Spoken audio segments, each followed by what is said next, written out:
지금 K사스라고 저희는 부르는데 그런 부분은 오히려 눈여겨보시고 그러면 제품을 한번 써보고 싶은데 이 퀄리티가 굉장히 좋을 것 같은데 이런 호기심을 가지고 보시는 분들이 긍정적인 시각을 가지고 보시는 분들이 오히려 더 많다고 지금은 느끼고 있거든요.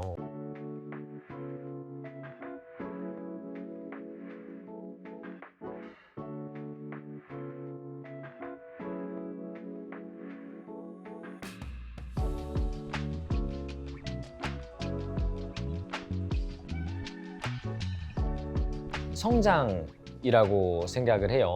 사실은 이미 어떤 경험이나 전문 지식이나 이런 걸 갖춘 사람들이 시작하는 것이 아니라 정말 사실은 성장을 필연적으로 필요로 하는 모든 것들을 처음부터 우리가 같이 시행착오를 거치며 겪어야 하는 것이 스타트업과 그 스타트업의 구성원들의 숙명이지 않을까 생각을 하고 있습니다. 창업자든 대표든 팀원분들이든 저는 사실은 크게 다르지 않은 것 같아요. 스타트업에 이 본질적으로 끌려드는 사람들은 대부분 더 나은 세상을 만들고 싶어하는 사람들, 미래의 가치에 좀 더 중요성을 두는 사람들이 스타트업인이라고 저는 생각이 드는 것 같습니다.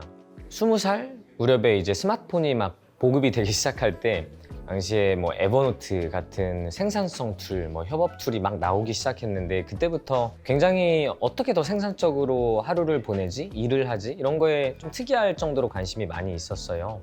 그 이후에 저는 이제 컨설팅 펌에서 컨설턴트로서 이 근무를 하게 되었는데 당시에 생각보다도 많은 기업들이 문서로서 협업을 하는 것 그리고 지식들을 사내에서 관리하는 것에 비효율이 정말 아직 많이 있다고 생각을 해서 이 문제는 누군가는 반드시 풀어야겠다라는 생각을 하게 돼서 이 여정을 시작하게 되었습니다. 저희가 노트북 살 돈도 없었거든요. 우스갯소리로 디자이너 공동 창업자분은 막 종이에 이 디자인을 하고 이런 우스갯소리를 할 정도로 뭐 개인 노트북을 어쩔 수 없이 가져오고 지금 막 보이시는 이런 듀얼 모니터는 생각도 못했어요. 공유 오피스 한 달치를 겨우 얻어서 시작을 했었고 그리고 그 창업을 준비하는 과정에서는 그 공간마저 얻을 수가 없었기에 몰래 숨어서 이곳저곳 왔다 갔다 카페 전전하면서 그렇게 창업 준비를 했었기 때문에 사실은 그래서 지금 뭐 아직 크진 않지만 이런 공간을 가지게 되는 것도 너무나 신기하고 감사할 뿐입니다.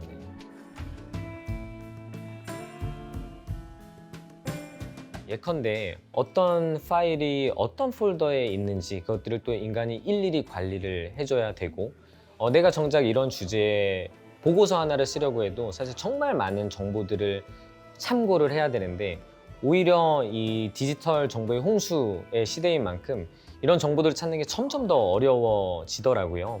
그래서 저희는 소위 AI, 빅데이터 시대라고 하는 오늘날에서 우리가 조금 더 원활하게 정보를 공유하고 또 이러한 정보들을 활용하고 그렇게 효율적으로 문서 기반으로 협업을 할 수 있는 방법이 분명히 더 있지 않을까라고 생각을 했던 것 같아요. 타입드라는 솔루션을 개발한 내적 동기 중에 하나가 한국이 이 IT 강국이라고 많이 알려져 있는데 글로벌 소프트웨어 강국이라고 아직을 하기에는 우리가 널리 전 세계에서 쓰이는 소프트웨어를 개발한 적은 없지 않나라고 생각을 해서 또 각색의 백그라운드를 가진 다양한 국가에서 또 공부를 하시고 경험을 쌓으신 분들이 그런 동기로 또 같이 모인 것도 있는 것 같아요. 그래서 저희는 처음부터 사실은 미국뿐만 아니라 전 세계 사람들이 이 지식 관리 또 문서 협업의 혁신을 경험할 수 있도록 하는 게 목표이긴 했습니다. 두려움이 사실 없다면은 그건 거짓말일 것 같고요. 저희가 아무리 이제 오랫동안 해외에서 거주한 팀원들로 구성이 되어 있다고 해도 비즈니스로서 이렇게 또 해외 진출을 하는 것은 완전히 또 다른 이야기 같더라고요. 근데 사실은 그런 두려움들이 있었다면은 뭐 그게 해외가 아니라 한국에서도 제가 항상 하는 말이 ROI를 따진다면 스타트업은 항상 네거티브거든요. 이 무조건 손해를 보는 것이기 때문에 즉 리스크를 테이킹하는 것이 스타트업의 어떻게 보면은 본질이기 때문에 저희는 그냥 지금은 아직까지 발로 뛰어다니면서 그냥 위험을 감수하면서 계속 도전을 하고 있는 것 같아요. 공동 창업자 중 한 명으로서 개발을 전혀 못하는데 대표인 너가 코딩 한 줄도 못하는데 소프트웨어를 만든다는 것, 그리고 글로벌 사스를 만든다는 것 자체에 대해서 의아해하시거나 걱정을 해주신 투자자분들도 많았어요. 근데 감사하게도 저희 팀에 대해서 믿음을 처음부터 아무것도 없었나시 믿음을 보여주신 투자자분들이 계셨기에 저희가 시작을 할 수 있었고, 그 이후에도 한국이 아직은 전 세계에서 널리 쓰이는 그런 글로벌 소프트웨어를 만든 선례가 많이 없기 때문에 그게 가능한지에 대해서 창업 당시만 해도 굉장히 회의적인 시선이 많았던 것 같아요. 근데 이제 다행히도 저희보다 또 잘하고 계신 선배 스타트업들 등도 계시고, 또 우리나라 정부 자체가 굉장히 많은 또 사스에 대해서 관심을 최근에는 보여주고 계셔서 이런 것들이 조금 긍정적으로 최근에는 많이 바뀌고 있는 것 같습니다. 한국이라는 국가 브랜드 자체가 지난 몇 년간 정말 많이 달라진 것 같아요. 저도 이제 해외에서 오랫동안 생활했지만 당시만 해도 지금 K사스라고 저희는 부르는데, 이 한국에서 만든 사스인 걸 적극적으로 내세우지 않았었을 것 같아요. 근데 지금은 완전히 바뀌었어요. 저희는 오히려 우리는 한국 스타트업임을 자랑스럽게 되게 내세우고 있고, 그런 부분은 오히려 눈여겨보시고, 그러면 제품을 한번 써보고 싶은데 이 퀄리티가 굉장히 좋을 것 같은데, 이런 호기심을 가지고 보시는 분들이, 긍정적인 시각을 가지고 보시는 분들이 오히려 더 많다고 지금은 느끼고 있거든요. 그래서 한국 회사임에도 다양한 글로벌 인재들이 모여서 글로벌 유저들을 위한 가치를 제공할 수 있다는 것을 저희는 반드시 증명을 해보이고 싶습니다.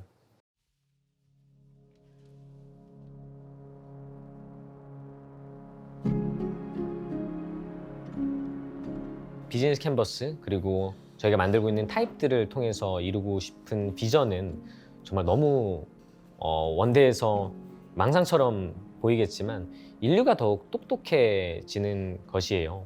결국 인간은 일을 하면서 사는 존재이고, 일이라는 게 단순히 생계 수단이 아니라 우리가 새로운 혁신을 만들고 문명을 만들고 이러한 과정이라고 생각을 하거든요. 그런 과정에서 보다 효율적으로 정보를 관리하고 지식을 활용하면서 창출할 수 있도록, 또 협업할 수 있도록 만드는 것이 저희 타입드의 이 미션이라고 생각을 하고 있어요.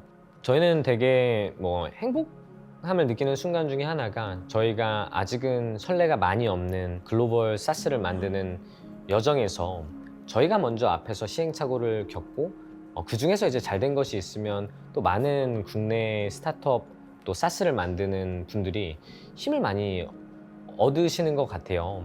그런 것들을 저희끼리만 알고 있는 게 아니라 저희는 또 스타트업 씬에 많은 분들이 알 수 있도록 웨비나 같은 것을 정기적으로 하고 있거든요. 저희가 글로벌 진출을 함에 있어서 겪었던 많은 경험들을 최대한 공유를 드리려고 하고 있는데, 가장 최근에는 큰 사스 플랫폼 중에 하나인 앱수모라는 채널에서 저희가 거의 2주 만에 매출 1억 원을 돌파를 하는 등 굉장히 좋은 반응을 또 얻고 있어요.